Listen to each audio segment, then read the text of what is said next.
नमस्कार, आप देख रहे हैं राज्यसभा समाचार। मैं हूं दीपक डोभाल। शुरुआत हेडलाइंस के साथ।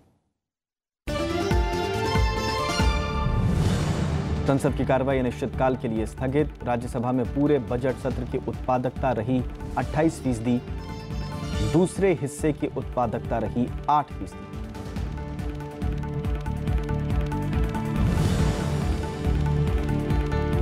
सभापति एम वेंकैया नायडू ने गतिरोध पर जताया गहरा दुख। कहा, किसी पार्टी को दोष देना ठीक नहीं, पर सबको करना होगा आत्ममंथन।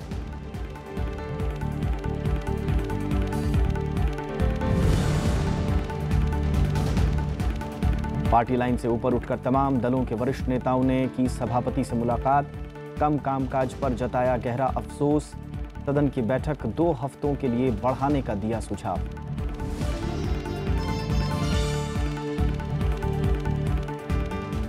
संसद के दोनों सदनों की कार्रवाई अनिश्चितकाल के लिए स्थगित कर दी गई। करीब 1 महीने चले बजट सत्र का ज्यादातर हिस्सा गतिरोध की भेंट चढ़ गया। सत्र के दोनों हिस्सों के दौरान राज्यसभा में 28% ही कामकाज हो पाया। दूसरे हिस्से में राज्यसभा में महज 8% कामकाज हो पाया। सभापति एम वेंकैया नायडू ने सदन नहीं चलने पर गहरी निराशा जताई। उन्होंने कहा कि पूरे बजट सत्र के दौरान राज्यसभा में सिर्फ 45 घंटे का काम हो पाया। बजट सत्र के दूसरे हिस्से के आखिरी दिन भी राज्यसभा की कार्यवाही गतिरोध के चलते नहीं चल पाई। सत्र स्थगित करने से पहले सभापति एम वेंकैया नायडू ने सदन नहीं चलने पर गहरी निराशा जताई। बजट सत्र के पहले हिस्से में राज्यसभा में 96% और दूसरे हिस्से में महज 8% काम हो पाया। सदन से केवल ग्रेच्युटी से जुड़े उपदान भुगतान संशोधन विधेयक पारित हो पाया। On this day, to give a brief account of what has happened, what has been done and delivered by the House today, I am compelled to reflect what could not have been done during such an important session, which is the longest of the year, with about 30 working days. This is a sad commentary on the functioning of our parliamentary institutions, reiterating that perception that they are on the decline. संसद के दोनों हिस्सों को मिलाकर लोकसभा की 29 और राज्यसभा की कुल 30 बैठकें हुई। बजट सत्र के दूसरे हिस्से में पीएनबी धोखाधड़ी, कावेरी प्रबंधन बोर्ड, आंध्र प्रदेश को विशेष राज्य का दर्जा देने समेत कई मुद्दों को लेकर संसद के दोनों सदनों की कार्यवाही लगातार बाधित रही। पंचानन मिश्रा के साथ रविंद्र सिंह शोराण, राज्यसभा टीवी। सभापति एम वेंकैया नायडू ने सदन में गतिरोध के लिए संवादहीनता को वजह बताया।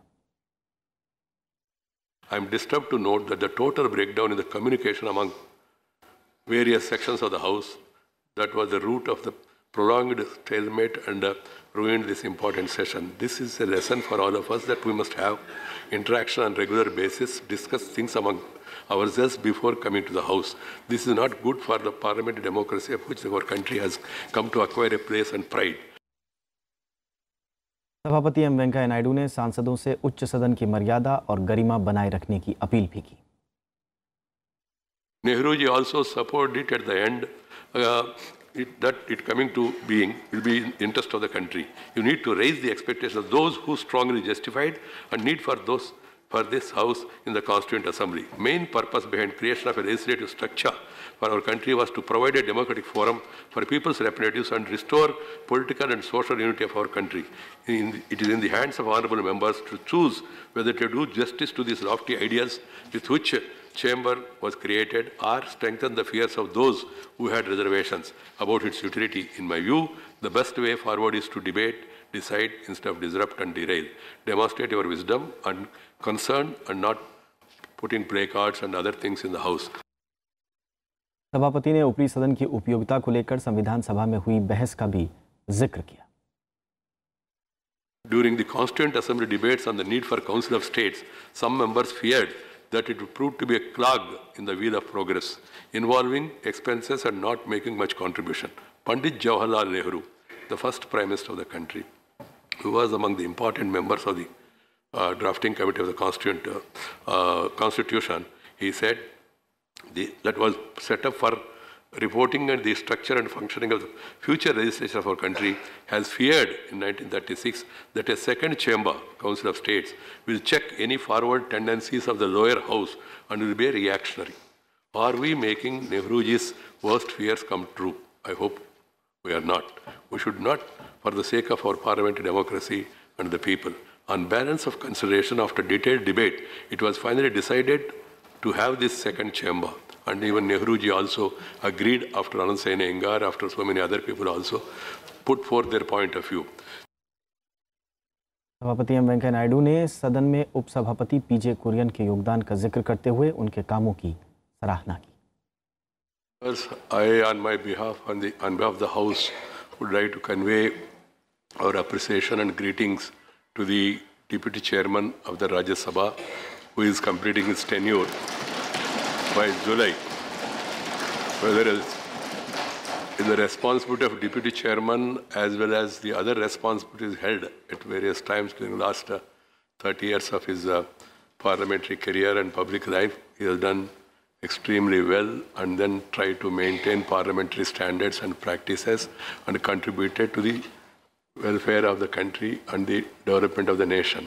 So we appreciate him because July, what time the session starts, we are not sure. So I thought I must take this as occasion for a senior parliamentarian who is the Deputy Chairman also to convey our greetings.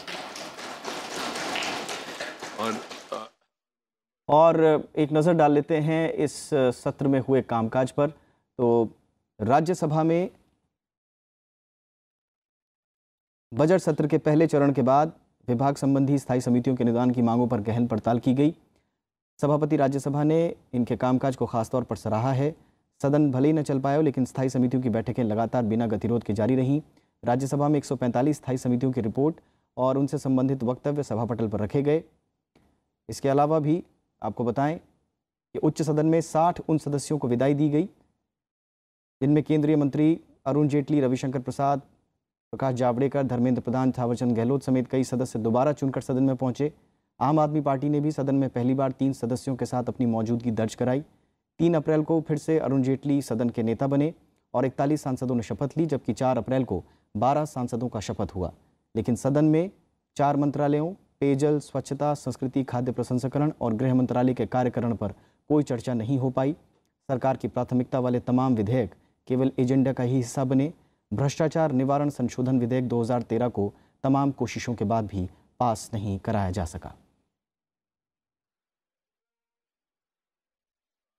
और कार्रवाई की शुरुआत में कई मंत्रियों ने अपने विभागों से जुड़े पत्र सदन के पटल पर रखे और उसके बाद सदन में अन्य पिछड़े वर्गों और के कल्याण और अनुसूचित जाति और अनुसूचित जनजाति संबंधी समिति के प्रतिवेदन से जुड़ा विवरण भी रखा गया।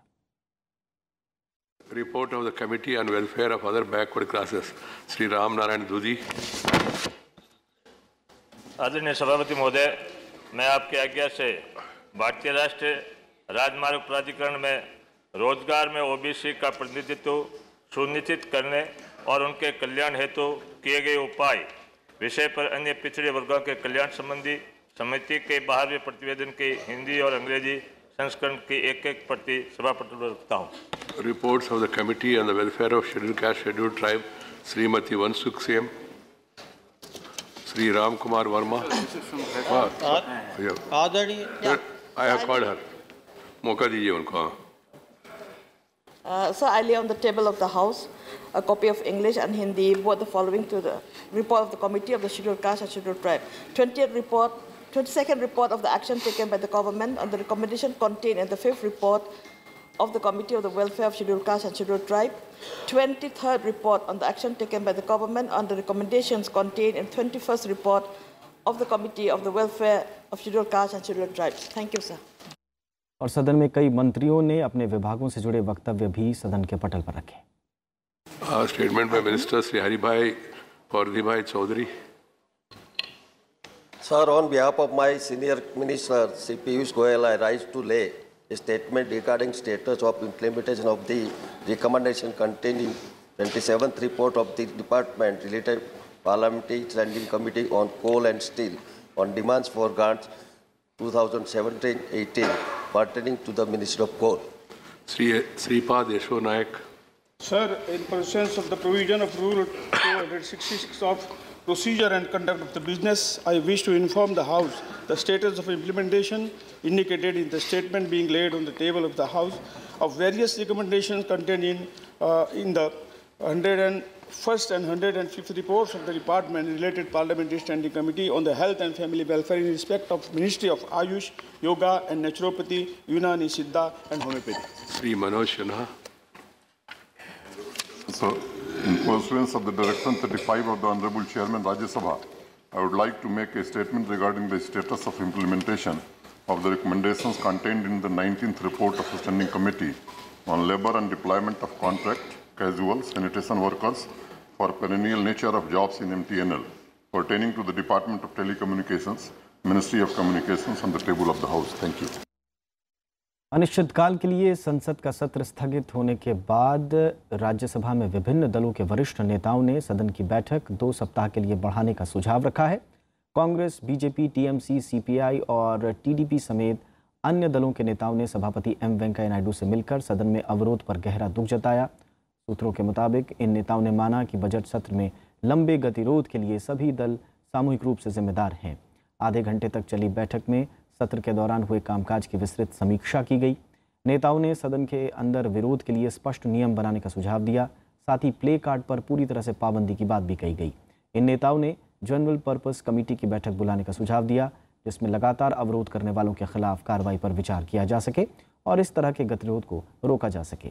इन नेताओं का मानना था कि सदन की कार्रवाई बजट सत्र जैसी नहीं होनी चाहिए और सभी संबद्ध पक्षों को इस स्थिति से बचने के लिए जरूरी कदम उठाने चाहिए। ये थे राज्यसभा समाचार। नमस्कार।